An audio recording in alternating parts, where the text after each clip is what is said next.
CA classes में आप लोगों का स्वागत है। अपनी क्लास को शुरू करते हैं। आज की क्लास में हम देखेंगे MMSC fourth semester examination 2024 home science human development major paper है major basics of human rights in India.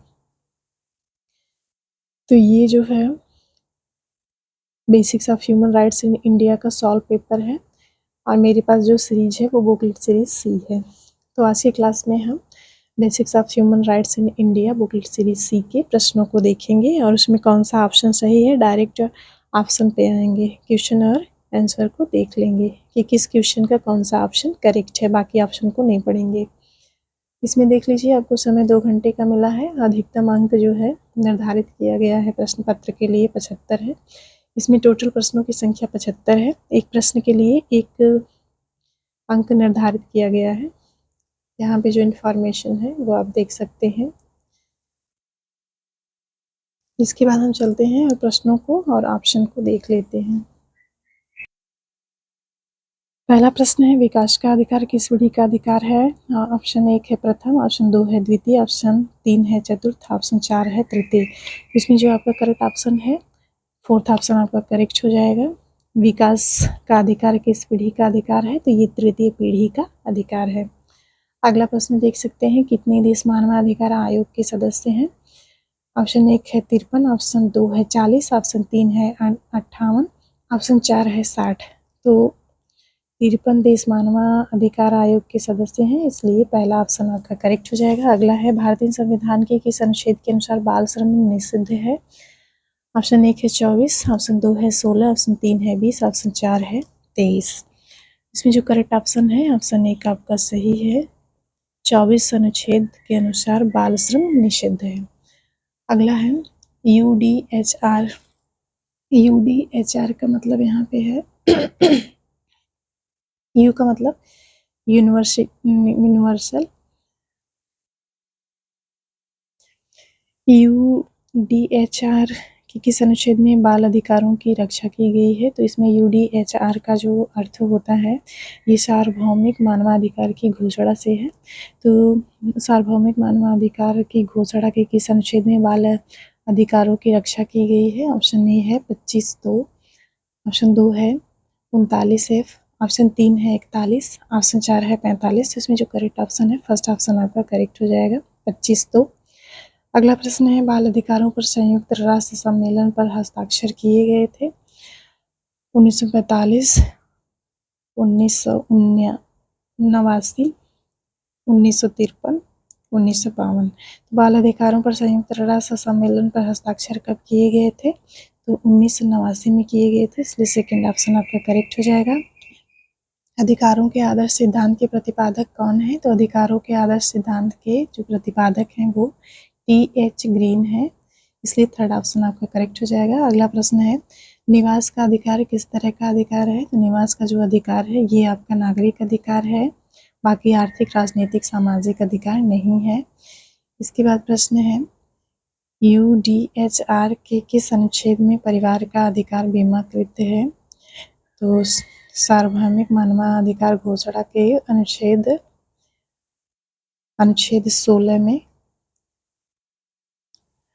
आपका परिवार का अधिकार बीमाकृत है, इसलिए फोर्थ ऑप्शन आपका करेक्ट हो जाएगा। अगला प्रश्न है मौलिक अधिकार है गैर न्यायोचित, नैतिक अधिकार, न्याय संगत अधिकार, कानूनी अधिकार। तो जो मौलिक अधिकार है ये आपका न्याय संगत अधिकार, इसलिए थर्ड ऑप्शन आपका करेक्ट हो जाएगा। स्वतंत्रता, समानता और बंधुत्व नारा है अमेरिकी क्रांति का, फ्रांसीसी क्रांति का, रूसी का, गौरवशाली क्रांति का। तो ये जो स्वतंत्रता, समानता और बंधुत्व का नारा है ये फ्रांसीसी क्रांति का नारा है, इसलिए सेकंड ऑप्शन आपका करेक्ट हो जाएगा। WHO का मुख्यालय कहाँ स्थित है, तो WHO का जो मुख्यालय है ये आपका जिनेवा में स्थित है। पेरिस, न्यूयॉर्क, वाशिंगटन में स्थित नहीं है, बल्कि कहाँ स्थित है, जिनेवा में है। अगला प्रश्न है मानवाधिकार के संयुक्त राष्ट्र आयोग के पहले अध्यक्ष कौन थे, तो मानवाधिकार के संयुक्त राष्ट्र आयोग के जो पहले अध्यक्ष थे एलेनोर रूजवेल्ट थे, इसलिए पहला ऑप्शन आपका सही हो जाएगा। वुड्रो विल्सन, थॉमस जेफरसन और थॉमस पेने ये तीनों लोग नहीं थे, बल्कि कौन थे, पहला ऑप्शन आपका सही हो जाएगा एलेनोर रूजवेल्ट थे। अगला प्रश्न देख लेते हैं। आत्मनिर्णय का अधिकार है। आत्मनिर्णय का जो अधिकार है ये राजनीतिक है, सामूहिक अधिकार है, आर्थिक अधिकार है या फिर सांस्कृतिक अधिकार है। तो आत्मनिर्णय का जो अधिकार है ये आपका सांस्कृतिक अधिकार है, इसलिए फोर्थ ऑप्शन आपका करेक्ट हो जाएगा। अगला प्रश्न देख लेते हैं। इनमें से कौन सामान्य इच्छा को संप्रभु मानते हैं? John Locke, Rousseau, Bentham, Thomas Hobbes. तो सामान्य इच्छा को संप्रभु मानने वाले कौन है? तो ये आपके रूसो हैं, इसलिए सेकंड ऑप्शन आपका करेक्ट हो जाएगा। अगला प्रश्न है, निम्नलिखित में से कौन सा मानवाधिकार का पहला चार्टर है? अधिकारों का विधेयक, मीडिया का संविधान, साइरस सिलेंडर, इनमें से कोई नहीं। मानवाधिकार का पहला चार्टर जो है साइरस सिलेंडर है, इसलिए थर्ड ऑप्शन आपका करेक्ट हो जाएगा। अगला प्रश्न देख लेते हैं। इनमें से किसी अंतर्राष्ट्रीय मानवाधिकार कानून में महत्वपूर्ण भूमिका निभाई? अर्थशास्त्र शिखर सम्मेलन, विश्व युद्ध, संयुक्त राष्ट्र, इनमें से कोई नहीं। तो अंतर्राष्ट्रीय अधिकार कानून में महत्वपूर्ण भूमिका किसने दिखाई थी? अंतर्राष्ट्रीय मानवाधिकार कानून में महत्वपूर्ण भूमिका आपका संयुक्त राष्ट्र ने दिखाई थी, इसलिए थर्ड ऑप्शन आपका करेक्ट हो जाएगा। अगला प्रश्न है, मानव अधिकारों की सार्वभौमिक घोषणा कितने अनुच्छेद? मानव अधिकारों की सार्वभौमिक घोषणा में कितने अनुच्छेद हैं? 15, 30, 25, 35। तो इसमें जो है 30 अनुच्छेद हैं, इसलिए सेकंड ऑप्शन आपका करेक्ट हो जाएगा। अगला प्रश्न है, मानवाधिकार दिवस कब मनाया जाता है? 10 दिसंबर, 9 दिसंबर, 1 दिसंबर, इनमें से कोई नहीं। तो ये आपका इसमें आपका पहला ऑप्शन करेक्ट हो जाएगा, 10 दिसंबर। अगला प्रश्न देख लेते हैं। भारत के राष्ट्रीय मानवाधिकार आयोग का गठन भारत के राष्ट्रीय मानवाधिकार आयोग का गठन कब हुआ था? 1993, 1992, 1990, 1991। तो भारत के राष्ट्रीय मानवाधिकार आयोग का जो गठन है ये आपका 1993 में हुआ था, इसलिए फर्स्ट ऑप्शन आपका करेक्ट हो जाएगा। अगला प्रश्न है, किस अनुच्छेद में भारत में शिक्षा के अधिकार की गारंटी दी है? 19, 21, 21 से 14। तो 21 से अनुच्छेद ने भारत में शिक्षा के अधिकार की गारंटी दी है, इसलिए थर्ड ऑप्शन आपका करेक्ट हो जाएगा। अगला प्रश्न है, इनमें से भारतीय संविधान का कौन सा अनुच्छेद बाल श्रम को प्रतिबंधित करता है? Article 24, article 21, article 22, article 25। इसमें जो आपका करेक्ट ऑप्शन हो जाएगा आर्टिकल 24, ये बाल श्रम को प्रतिबंध करता है, इसलिए फर्स्ट ऑप्शन आपका करेक्ट हो जाएगा। अगला प्रश्न है, राष्ट्रीय मानवाधिकार आयोग का मुख्यालय कहाँ स्थित है? कोलकाता, दिल्ली, मुंबई, अहमदाबाद। तो राष्ट्रीय मानवाधिकार आयोग का जो मुख्यालय है ये दिल्ली में स्थित है, इसलिए थर्ड ऑप्शन आपका करेक्ट हो जाएगा। अगला प्रश्न है, भारतीय संविधान का अनुच्छेद 340 किससे संबंधित है? निर्वाचन आयोग, लोक संघ लोक सेवा आयोग, पिछड़ा वर्ग आयोग, वित्त आयोग। तो अनुच्छेद 340 ये पिछड़ा वर्ग आयोग से संबंधित है, इसलिए थर्ड ऑप्शन आपका करेक्ट हो जाएगा। अगला प्रश्न है, अधिकार विधेयक अधिनियमित किया गया था, तो ये आपका 1679 में, 1689 में, 1699 में, 1669 में। तो अधिकार विधेयक अधिनियमित किया गया था, तो ये आपका 1689 में किया गया था, इसलिए सेकंड ऑप्शन आपका करेक्ट हो जाएगा। अगला प्रश्न है, भारत में मानवाधिकार संरक्षण अधिनियम कब पारित किया गया था? तो भारत में मानवाधिकार संरक्षण अधिनियम 1992, 93, 94, 95। तो ये प्रश्न 2 बार रिपीट हुआ है, ऊपर भी इससे प्रश्न पूछा गया है। तो ये आपका हुआ था 1993 में, इसलिए सेकंड ऑप्शन आपका करेक्ट हो जाएगा। अगला प्रश्न है, NHRC के अध्यक्ष की सेवानिवृत्ति की आयु क्या है? 55, 60, 65, 70। तो NHRC के अध्यक्ष की सेवानिवृत्ति की आयु 70 वर्ष है, इसलिए फोर्थ ऑप्शन आपका करेक्ट हो जाएगा। अगला प्रश्न है, NHRC के अध्यक्ष की नियुक्ति कौन करता है? प्रधानमंत्री, राष्ट्रपति, सर्वोच्च न्यायालय के मुख्य न्यायाधीश, इनमें से कोई नहीं। तो NHRC के अध्यक्ष की नियुक्ति कौन करता है? तो ये जो है राष्ट्रपति करते हैं। अगला प्रश्न देख लेते हैं, महिलाओं का प्रथम सम्मेलन कहाँ आयोजित हुआ था? Nairobi, Mexico, Copenhagen, Beijing. तो महिलाओं का जो प्रथम सम्मेलन है ये आपका मैक्सिको में आयोजित किया गया था, इसलिए सेकंड ऑप्शन आपका करेक्ट हो जाएगा। अगला प्रश्न है, घरेलू हिंसा से संरक्षण अधिनियम कब बनाया गया? 2003, 2004, 2005, 2006। तो ये घरेलू हिंसा संरक्षण अधिनियम 2005 में बनाया गया, इसलिए थर्ड ऑप्शन आपका करेक्ट हो जाएगा। पहली पीढ़ी के अधिकार आमतौर पर होते हैं सकारात्मक अधिकार, नकारात्मक अधिकार, समूह अधिकार, इनमें से कोई नहीं। तो पहली पीढ़ी के जो अधिकार होते हैं ये आपके नकारात्मक अधिकार होते हैं, इसलिए सेकंड ऑप्शन आपका करेक्ट हो जाएगा। अगला प्रश्न है, सूचना का अधिकार अधिनियम लागू हुआ था 2003, 2004, 2005, 2006। ये आपका 2005 में,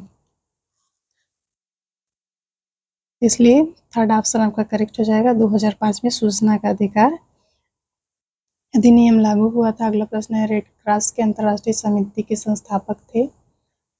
ऑप्शन ए है हेनरी ड्यूनांट, ऑप्शन बी है रूसो, ऑप्शन सी है एफ लीबर, ऑप्शन डी इनमें से कोई नहीं। तो रेड क्रॉस के अंतर्राष्ट्रीय समिति के संस्थापक हेनरी ड्यूनांट थे, इसलिए पहला ऑप्शन आपका करेक्ट हो जाएगा। अगला प्रश्न है, संपत्ति का अधिकार निम्नलिखित में से किस श्रेणी से संबंधित है? कानूनी अधिकार, मौलिक अधिकार, मानव अधिकार, प्राकृतिक अधिकार। तो संपत्ति का जो अधिकार है ये कानूनी अधिकार है, इसलिए पहला ऑप्शन आपका करेक्ट हो जाएगा। अगला प्रश्न है, स्वतंत्रता के अधिकार की गारंटी है? Article 19, article 20, article 21, article 22। तो स्वतंत्रता अधिकार की गारंटी आर्टिकल 19 है, इसलिए फर्स्ट ऑप्शन आपका करेक्ट हो जाएगा। अगला प्रश्न है, भारत के संविधान के किस भाग को आत्मा बताया गया है? निर्देशक सिद्धांत, मौलिक अधिकार, प्रस्तावना, संवैधानिक उपचार का अधिकार। ये जो है थोड़ा सा कंफ्यूजन वाला ऑप्शन है। इसमें अगर पंडित जवाहरलाल नेहरू के अकॉर्डिंग देखते हैं तो प्रस्तावना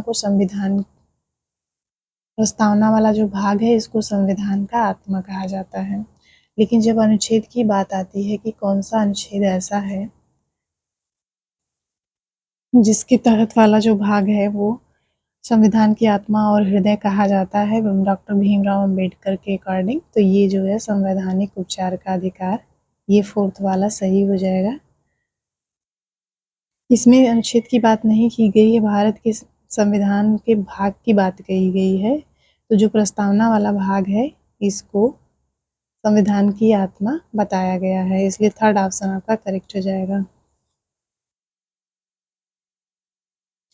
अगला प्रश्न है, अनुसूचित जाति के आरक्षण किस अनुपात में प्रदान किया जाता है? सामाजिक पिछड़ापन, आर्थिक आवश्यकता, जनसंख्या, निम्न अनुष्ठान। तो अनुसूचित जाति का जो आरक्षण है वो सामाजिक पिछड़ापन के अनुपात में प्रदान किया जाता है, इसलिए फर्स्ट ऑप्शन आपका करेक्ट हो जाएगा। अगला प्रश्न है, अधिकार का आर्थिक सिद्धांत संबंधित है? ऑप्शन ए है मार्क्स, ऑप्शन बी है आर्म्स Smith, Herbert Spencer, J S. Mill. तो अधिकार का जो आर्थिक सिद्धांत है इससे संबंधित मार्क्स है, क्योंकि मार्क्स ने अधिकार का आर्थिक सिद्धांत पर बहुत सारी पुस्तकों की रचना की है, इसलिए फर्स्ट ऑप्शन आपका करेक्ट हो जाएगा। अगला प्रश्न है, भारतीय संविधान में न्यायिक समीक्षा आधारित है? कानून द्वारा स्थापित प्रक्रिया, कानून की उचित प्रक्रिया, कानून का शासन, मिसालें और परंपराएं। भारतीय संविधान में न्यायिक समीक्षा आधारित होती है कानून द्वारा स्थापित प्रक्रिया पर, इसलिए पहला ऑप्शन आपका करेक्ट हो जाएगा। अगला प्रश्न है, भारतीय संविधान का कौन सा अनुच्छेद अल्पसंख्यकों के सांस्कृतिक और अधिकारों से संबंधित है? यहाँ पे और के यहाँ शैक्षिक रहेगा, क्योंकि इंग्लिश वर्जन में आप देखेंगे कल्चरल एंड एजुकेशनल राइट्स है, जबकि हिंदी में आपका केवल सांस्कृतिक है, शैक्षिक अधिकार को हटा दिया गया है। अगर सांस्कृतिक ही अगर हिंदी के अकॉर्डिंग, हिंदी प्रश्न के अकॉर्डिंग अगर आप ऑप्शन देखेंगे तो इसमें कोई ऑप्शन सही नहीं है, लेकिन इंग्लिश वर्जन के अकॉर्डिंग जिसमें कल्चरल और एजुकेशनल ऐड किया गया है तो वो आपका आर्टिकल 30 में आएगा। भारतीय संविधान का कौन सा अनुच्छेद अल्पसंख्यकों के सांस्कृतिक और शैक्षिक अधिकारों से संबंधित है? तो ये जो है आर्टिकल 30 आपका, ये आपका सांस्कृतिक और शैक्षिक अधिकारों से संबंधित है, इसलिए थर्ड ऑप्शन आपका करेक्ट हो जाएगा। अगला प्रश्न है, राष्ट्रीय मानव अधिकार आयोग है संवैधानिक निकाय, संविधिक निकाय, कार्यकारिणी निकाय, गैर सरकारी संगठन? तो ये आपका संविधिक निकाय है, इसलिए सेकंड ऑप्शन आपका करेक्ट हो जाएगा। अगला प्रश्न है, शिक्षा के अधिकार में संवैधानिक संशोधन पारित किया गया था? 2005, 2009, 2002 और 2011। तो शिक्षा के अधिकार में संवैधानिक संशोधन कब पारित किया गया था? तो ये आपका 2002 में किया गया था, इसलिए थर्ड ऑप्शन आपका करेक्ट हो जाएगा। अगला प्रश्न है, संविधान का अनुच्छेद 17 किससे संबंधित है? अस्पृश्यता का उन्मूलन, उपाधियों का उन्मूलन, स्वतंत्रता का अधिकार, धर्म का अधिकार। तो अनुच्छेद 17 जो है ये अस्पृश्यता का उन्मूलन से संबंधित, इसलिए पहला ऑप्शन आपका करेक्ट हो जाएगा। अगला प्रश्न है, निजता का अधिकार एक है, राजनीतिक अधिकार, सामाजिक अधिकार, मौलिक अधिकार, आर्थिक अधिकार। तो निजता का जो अधिकार है यह आपका एक मौलिक अधिकार है, इसलिए थर्ड ऑप्शन आपका करेक्ट हो जाएगा। अगला प्रश्न है, किसने लोकतंत्र बनाम तानाशाही का नारा बुलंद किया था? तो ये थोड़ा सा कंफ्यूजिंग वाला प्रश्न है। इसमें कई जगह आंकड़े बताते हैं कि बीजेपी है और कई जगह आंकड़े बताते हैं कि कांग्रेस है। अगला प्रश्न है, पोलिंसकी घोषणा 1964 का संबंध है युद्ध, रोकथाम, मानव प्रयोग, लिंग भेदभाव, बाल शोषण। तो पोलिंसकी घोषणा 1964 का जो संबंध है ये मानव प्रयोग से है, इसलिए सेकंड ऑप्शन आपका करेक्ट हो जाएगा। अगला प्रश्न है, भारत में मानवाधिकार अंकुरण किस दौरान हुआ था? भारत छोड़ो आंदोलन, असहयोग आंदोलन, आपातकाल शासन, भारत पाक युद्ध। तो ये जो है भारत में मानवाधिकार अंकुरण किस दौरान पैदा हुआ था? तो ये आपका असहयोग आंदोलन के दौरान पैदा हुआ था, क्योंकि उत्तर हम जब भी लगाएंगे तो ऑप्शन के अकॉर्डिंग लगाएंगे। ये भारत छोड़ो आंदोलन, आपात शासन, भारत पाक युद्ध ये आपका असहयोग आंदोलन के बाद हुआ था। सबसे पहले असहयोग आंदोलन हुआ था, तो इसलिए करेक्ट ऑप्शन आपका सेकंड ऑप्शन आपका करेक्ट हो जाएगा, असहयोग आंदोलन। अगला प्रश्न देख लेते हैं, UDHR के किस अनुच्छेद में परिवार का अधिकार सुनिश्चित किया गया है? इसमें जो है ये ऑप्शन आपका सही नहीं दिया हुआ है, क्योंकि ये 16 परिवार का जो अधिकार है ये अनुच्छेद 16 के अंतर्गत दिया गया है, लेकिन इसमें ऑप्शन 16 नहीं है, तो इसलिए आप ऑप्शन फर्स्ट 21 के साथ जा सकते हैं। 21, 14, 28, 32 है, तो अनुच्छेद 21 के साथ आप जा सकते हैं। जबकि परिवार का अधिकार जो सुनिश्चित किया गया है सार्वभौमिक मानवाधिकार घोषणा के अनुच्छेद में, तो वो 16 अनुच्छेद है, जो कि ऑप्शन में नहीं है। अगला प्रश्न है, संविधान सभा के अध्यक्ष कौन थे? पंडित जवाहरलाल नेहरू, राजेंद्र प्रसाद, भीमराव अंबेडकर, सी राजगोपालाचारी। तो संविधान सभा के जो अस्थायी अध्यक्ष थे सच्चिदानंद सिन्हा थे, और स्थायी सदस्य जो थे वो डॉक्टर राजेंद्र प्रसाद थे, इसलिए सेकंड ऑप्शन आपका करेक्ट हो जाएगा। अगला प्रश्न है, राष्ट्रीय ध्वज के प्रारूप को भारत की संविधान सभा द्वारा अपनाया गया था? जुलाई 1958, जुलाई 1950, जुलाई 1947, अगस्त 1947। तो राष्ट्रीय ध्वज के प्रारूप को भारत की संविधान सभा द्वारा जुलाई 1947 को अपनाया गया था, इसलिए थर्ड ऑप्शन आपका करेक्ट हो जाएगा। ऑप्शन थर्ड आपका करेक्ट है। अगला प्रश्न है, निम्नलिखित में से किसे भारतीय संविधान के जनक के रूप में जाना जाता है? डॉक्टर भीमराव अम्बेडकर, महात्मा गांधी, पंडित जवाहरलाल नेहरू, वल्लभ भाई पटेल। तो भारतीय संविधान के जनक के रूप में डॉक्टर भीमराव अम्बेडकर को जाना जाता है, इसलिए पहला ऑप्शन आपका करेक्ट हो जाएगा। अगला प्रश्न है, संविधान सभा का पहला सत्र कहाँ आयोजित किया गया था? बॉम्बे, कलकत्ता, लाहौर, नई दिल्ली। तो संविधान सभा का पहला सत्र नई दिल्ली में आयोजित किया गया था, इसलिए फोर्थ ऑप्शन आपका करेक्ट हो जाएगा। भारत के संविधान का विचार सबसे पहले किसने दिया था? महात्मा गांधी, भीमराव अम्बेडकर, जवाहरलाल नेहरू, MN राय। तो भारत के संविधान का विचार सबसे पहले MN राय ने दिया था, इसलिए फोर्थ ऑप्शन आपका करेक्ट हो जाएगा। अगला प्रश्न है, संविधान सभा के सदस्य थे प्रांतीय सभाओं द्वारा निर्वाचित, लोगों द्वारा चुना गया, सरकार द्वारा मनोनीत, केवल रियायतों के प्रतिनिधित्व। तो संविधान सभा के जो सदस्य थे प्रांतीय सभाओं द्वारा निर्वाचित थे, इसलिए पहला ऑप्शन आपका करेक्ट हो जाएगा। अगला प्रश्न है, भारत एक संप्रभु लोकतांत्रिक गणराज्य बना? अगस्त 15, 1947, जनवरी 30, 1948, जनवरी 26, 1950, नवंबर 26, 1929। इसमें जो करेक्ट ऑप्शन हो जाएगा थर्ड आपका करेक्ट हो जाएगा। जनवरी 26, 1950 को भारत एक संप्रभु लोकतांत्रिक गणराज्य बना था। अगला प्रश्न है, भारतीय संविधान माना जाता है संघीय एकात्मक संसदीय स्वरूप में संघीय और भावना में एकात्मक। इसमें फोर्थ ऑप्शन आपका करेक्ट हो जाएगा। भारतीय संविधान स्वरूप में संघीय और भावना में एकात्मक माना जाता है। अगला प्रश्न है, भारतीय संविधान अल्पसंख्यकों को किस आधार पर मान्यता देता है? धर्म, जाति, जनसंख्या और रंग। तो भारतीय जो संविधान है अल्पसंख्यकों को धर्म के आधार पर मान्यता देता है, इसलिए फर्स्ट ऑप्शन आपका करेक्ट हो जाएगा। अगला प्रश्न है, संविधान हमारे देश का नाम इस प्रकार रखता है? भारत, इंडिया जो कि भारत है, हिंदुस्तान, आर्यवर्त। तो इसमें सेकंड ऑप्शन आपका करेक्ट हो जाएगा। संविधान हमारे देश का नाम इंडिया जो कि भारत है इस प्रकार से रखता है। अगला प्रश्न है, प्रधानमंत्री है लोकसभा द्वारा निर्वाचित, संसद द्वारा नियुक्त, राष्ट्रपति द्वारा नियुक्त, इनमें से कोई नहीं। तो प्रधानमंत्री राष्ट्रपति द्वारा नियुक्त होता है, इसलिए थर्ड ऑप्शन आपका करेक्ट हो जाएगा। भारत का पहला आम चुनाव कब हुआ था? तो भारत का पहला आम चुनाव 1949, 1950, 1951, 1947। तो इसमें जो है भारत का पहला आम चुनाव आपका 51 से 52 में हुआ था, 1951 और 52 में हुआ था, इसलिए थर्ड ऑप्शन आपका करेक्ट हो जाएगा। अगला प्रश्न है, धर्म की स्वतंत्रता की गारंटी है? प्रस्तावना, सम्मेलन, मौलिक अधिकार, निर्देशक सिद्धांत। तो धर्म की स्वतंत्रता की गारंटी है, ये आपका मौलिक अधिकार है, इसलिए थर्ड ऑप्शन आपका करेक्ट हो जाएगा। अगला प्रश्न है, फ्रांसीसी क्रांति कब हुई थी? 1787 में, 1789 में, 1991, 1688। तो फ्रांसीसी क्रांति ये आपकी 1789 में हुई थी, इसलिए सेकंड ऑप्शन आपका करेक्ट हो जाएगा। भारत में प्रथम महिला विश्व सम्मेलन कब हुआ था? तो भारत में प्रथम महिला विश्व सम्मेलन कहीं कहीं आपका 1980 दिया हुआ है। विश्व में जो पहला हुआ था वो आपका 1975 में हुआ था। भारत में प्रथम महिला विश्व सम्मेलन कब हुआ था? तो ये आपका 1980 में हुआ था, इसलिए फोर्थ ऑप्शन आपका करेक्ट हो जाएगा। अगला प्रश्न है, अंतर्राष्ट्रीय महिला दिवस कब मनाया जाता है?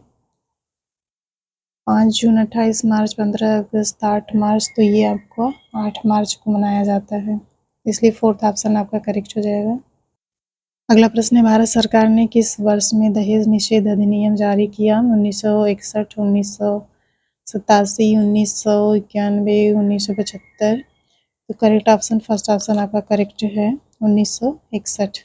अगला प्रश्न है, संयुक्त राष्ट्र द्वारा बाल अधिकार की घोषणा कब पारित की गई? 1959, 1962, 1965, 1970। तो इसमें आपका करेक्ट ऑप्शन फर्स्ट ऑप्शन आपका करेक्ट हो जाएगा। 1959 में संयुक्त राष्ट्र द्वारा बाल अधिकार की घोषणा की गई। अगला प्रश्न है, कौन सा अंतर्राष्ट्रीय कोष बच्चों को सहायता प्रदान करता है? UNESCO, WHO, UNICEF, FAO. तो थर्ड ऑप्शन आपका करेक्ट हो जाएगा, यूनिसेफ अंतर्राष्ट्रीय कोष बच्चों को सहायता प्रदान करता है। किस वर्ष को अंतर्राष्ट्रीय बाल वर्ष के रूप में मनाया जाता है? 1975, 1980, 1983, 1979। तो इसमें जो करेक्ट ऑप्शन आपका हो जाएगा, फोर्थ ऑप्शन आपका करेक्ट हो जाएगा। 1979 को अंतर्राष्ट्रीय बाल वर्ष के रूप में मनाया जाता है। अगला प्रश्न है, कौन सा अनुच्छेद बच्चों को खतरनाक काम करने से रोकता है? Article 20, article 28, article 21, article 24। ये भी आपका 2 बार प्रश्न रिपीट हुआ है। आर्टिकल 24 ये बच्चों को खतरनाक काम करने से रोकता है, इसलिए फोर्थ ऑप्शन आपका करेक्ट हो जाएगा। किशोर न्याय अधिनियम कब लागू हुआ था? तो किशोर न्याय अधिनियम ये आपका 2000 में लागू हुआ था, इसलिए सेकंड ऑप्शन आपका करेक्ट हो जाएगा। अगला प्रश्न है, बच्चों के लिए विशेष घर किस अधिनियम के अंतर्गत आता है? मानव अधिकार के अधिनियम की घोषणा, बाल संरक्षण अधिनियम, किशोर न्यायालय अधिनियम, इनमें से कोई नहीं। तो बच्चों के लिए विशेष घर बाल संरक्षण अधिनियम के अंतर्गत आता है, इसलिए सेकंड ऑप्शन आपका करेक्ट हो जाएगा। विश्व पर्यावरण दिवस कब मनाया जाता है? 5 जून, 24 अक्टूबर, 5 सितंबर, 10 जून। तो ये आपको 5 जून को मनाया जाता है, इसलिए फर्स्ट ऑप्शन आपका करेक्ट हो जाएगा। अगला प्रश्न है, राजनीतिक उद्देश्य के लिए हिंसा और धमकी का उपयोग, उग्रवाद, हिंसा, कट्टरवाद, आतंकवाद। तो राजनीतिक उद्देश्य के लिए हिंसा और धमकी का जो उपयोग है ये आतंकवाद कहलाता है, इसलिए फोर्थ ऑप्शन आपका करेक्ट हो जाएगा। अगला प्रश्न है, 1986 में पारिवारिक हिंसा पर एक बैठक आयोजित हुई थी न्यूयॉर्क, वियना, बीजिंग, मैक्सिको। तो 1986 में पारिवारिक हिंसा पर जो एक बैठक आयोजित की गई थी, तो ये आपका बीजिंग में की गई थी, इसलिए थर्ड ऑप्शन आपका करेक्ट हो जाएगा। अगला प्रश्न है मानवाधिकार उच्चायुक्त का कार्यकाल कितना होता है? 3 साल, 2 साल, 5 साल, 4 साल। तो मानवाधिकार उच्चायुक्त का जो कार्यकाल है ये 4 साल का होता है, इसलिए फोर्थ ऑप्शन आपका करेक्ट हो जाएगा। और इस सीरीज का अंतिम प्रश्न जो है, सीआरसी का पूरा नाम क्या है? बच्चों के लिए अधिकार पर कन्वेंशन, बच्चों के अधिकार पर समिति, बच्चों के सामान्य अधिकार, बाल मनोरंजन केंद्र। सीआरसी का जो पूरा नाम है बच्चों के अधिकार पर कन्वेंशन। तो फर्स्ट ऑप्शन आपका करेक्ट होगा। ये रहे टोटल आपके 75 प्रश्न और उनसे संबंधित जो सही ऑप्शन है वो। तो आज की क्लास यहीं पे समाप्त होती है। आज के लिए इतना ही।